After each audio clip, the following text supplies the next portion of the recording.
কদরে মর্যাদা এতেকাব যে করবে সে পাবে ইনশাআল্লাহ। এতেকাব শব্দটি বাবে ইফতালের মাজদারি অর্থ হচ্ছে নিজেকে আবদ্ধ রাখা, নিজেকে বন্দি করে রাখা। কিভাবে? আল্লাহর ঘরে। একটা উদাহরণ দেই। মনে করেন যে আপনি একজন ফকির ভিক্ষার জন্য একটা বড় লোকের বাড়িতে গিয়ে গেটে বসে পড়লো, আর বললো আমি ভিক্ষা না পেলে আমি গেট ছাড়বো না। তখন ওই বড় লোক কি করবে? লাঠিপেটা করবে, তাই না?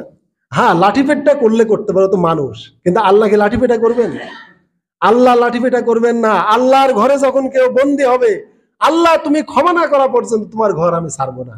আমি 10টা দিন আমি তোমার ঘরে আমি আবদ্ধ থাকবো। তুমি ক্ষমা করবে না মানে আমি তোমার ক্ষমার আশা নিয়ে তোমার ঘরে বন্দী করলাম নিজেকে। এইভাবে যখন সে আল্লাহর ঘরে নিজেকে বন্দী করবে, আল্লাহ তাকে মানুষের মতো লাঠিপেটা করে তাড়াবেন না, আল্লাহ তাকে ক্ষমা দিয়ে বিদায় করবেন। সুবহানাল্লাহ বিহামদি। আল্লাহ ক্ষমা দিবেন তাকে। এজন্য এটা হচ্ছে একটা অনশন কর্মসূচি যে শিক্ষকেরা করতেছে, একটা অনশন কর্মসূচি। মানে শিক্ষকেরা বেতন বোনাসের জন্য না খেয়ে না দিয়ে রাজপথে পড়ে আছে, যা আমাদের দাবি দেওয়া না দেওয়া পর্যন্ত আমরা পথ ছাড়বো না। হাজিরিন, এইটা সেরকম একটা সিস্টেম। মনে করেন এটা অনশন কর্মসূচির মতো। আমরা একটা কর্মসূচি নিয়ে আল্লাহর ঘরে আমরা বন্দী হলাম, আবদ্ধ হলাম, যে আল্লাহ তুমি আমাদের ক্ষমা না করা পর্যন্ত আমরা তোমার ঘর ছাড়বো না।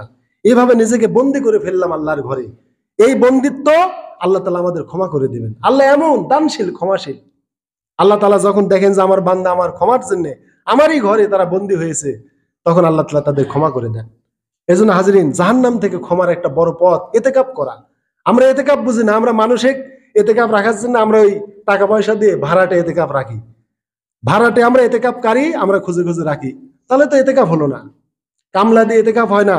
নিজেরও তো জাহান্নাম থেকে মুক্তির দরকার আছে, সব দরকার আছে। এজন্য যেটা সহিহ বুখারী মুসলিমে এবং মিশকাতে এসেছে, আম্মা জান আয়েশা বলেন যে আন্নান নবী সাল্লাল্লাহু আলাইহি সাল্লাম কানা ইয়াতাকিফুল আশরাল আওয়াখির মিন রমাদান। আল্লাহ রাসূল প্রত্যেক রমাদানে তিনি ইতিকাফ করতেন। হাত্তা তাওয়াফাহুল্লাহ, আল্লাহ যখন তাকে ইন্তেকাল করালেন, যখন আল্লাহ তাআলা তাকে মৃত্যু দিলেন, মরে গেলেন, তখন কি হলো? সুম্মা ইয়াতাকাফা আজওয়াজুহু মিন বাদিহি, তার ইন্তেকালের পর তার স্ত্রীগণ ইতিকাফ করতেন। তাহলে আল্লাহ রাসূলের ইন্তেকালের পর তার স্ত্রীরাও ইতিকাফ করতেন। তাহলে ইতিকাফ খালি পুরুষ করবে তা না, মহিলাও করতে পারবে। মহিলারা তাদের বাড়িতে তার বসত ঘরের একটা জায়গা ঘিরে নেবে, একটা জায়গা আবদ্ধ করে নেবে যে আমি এই জায়গায় ইতিকাফ করব। ওই 10টা দিন সে স্বামীর সংস্রব থেকে দূরে থাকবে। এই 10টা দিন স্বামীও ধৈর্য ধরবে।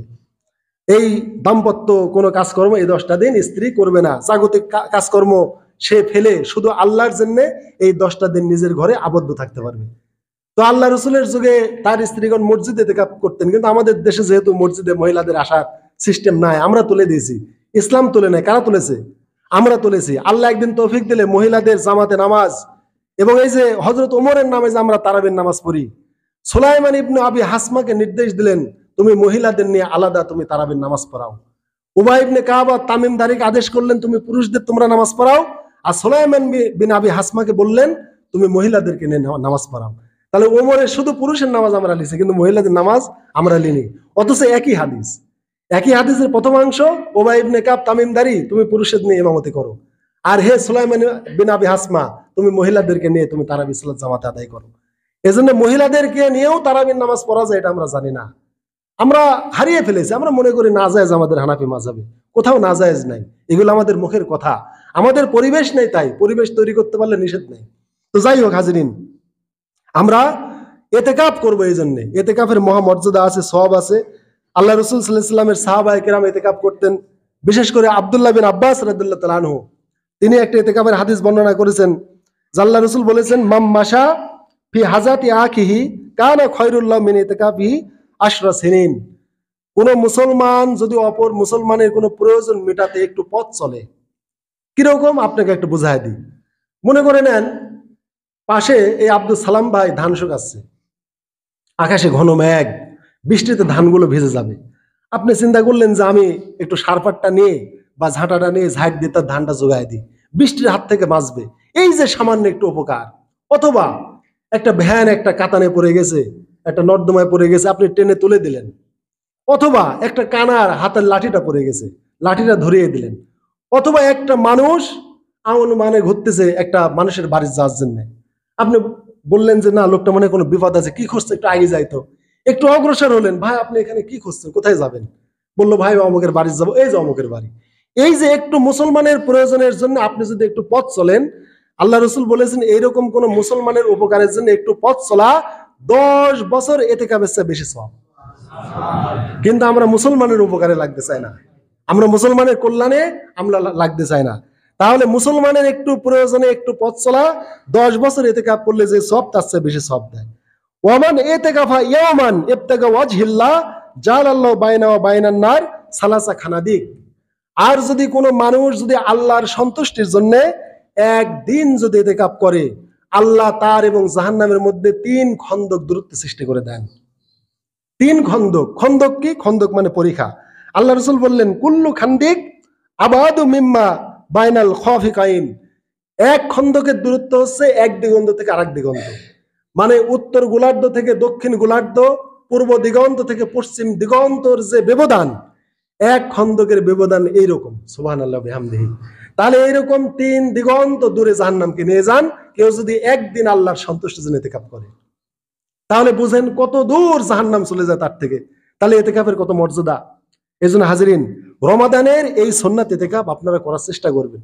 অন্ততপক্ষে 2-1 জন হলেও এই মসজিদে অবস্থান করবেন এই 10টা দিন। আর যারা নফল ইতিকাফ করতে চান তারা একদিন হলেও করতে পারবেন, সমস্যা নাই। একদিন ইতিকাফ করলেও এই মর্যাদা পাবেন। কিন্তু এই শেষ 10 দিন একজন হলে এখানে থাকতে হবে। আর বাদ বাকি যারা আছেন একদিনের জন্য ইতিকাফ করতে পারবেন, সমস্যা নাই। একদিনের জন্য ইতিকাফ করলে এই হাদিসের মর্যাদাটা আপনারা পাবেন। তবে মুসলমান ভাইয়ের প্রয়োজন মেটানো কিন্তু সবচেয়ে বেশি সওয়াব। এই জন্য নফল ইতিকাফের চাইতে একটা মুসলমানের প্রয়োজন মেটানো বেশি সওয়াব। এই জন্য আব্দুল্লাহ ইবনে মাসউদ আব্বাস রাদিয়াল্লাহু তাআলা আনহু একবার ইতিকাফে আসেন, উনি দেখলেন যে একটা মুসলমানের প্রয়োজন, তখন উনি মসজিদ থেকে বের হয়ে চলে যাচ্ছেন। মানুষেরা বলতেছে যে আব্দুল্লাহ বিন আব্বাস আপনি তো ইতিকাফ আছেন, আপনি তো মসজিদ থেকে বের হলে আপনি ইতিকাফ ভেঙে যাবে। তো বলতেছে দেখো আমি অমুক মুসলমানের সাথে একটা প্রয়োজনে যাচ্ছি, তার সাথে আমার একটা প্রয়োজন আছে। আর আল্লাহ রসুল বলেছেন কোন মুসলমানের প্রয়োজনে একটু হেঁটে যাওয়া 10 বছর ইতিকাফের চেয়ে উত্তম। তা আমি নফল ইতিকাফ দিয়ে কি করব? আমার মুসলমান ভাইয়ের একটা প্রয়োজন মেটালে তার সে বেশি সওয়াব হবে। হাজিরিন, এই জন্য মুসলমানের কল্যাণে সর্ব অবস্থায় নিয়োজিত থাকে।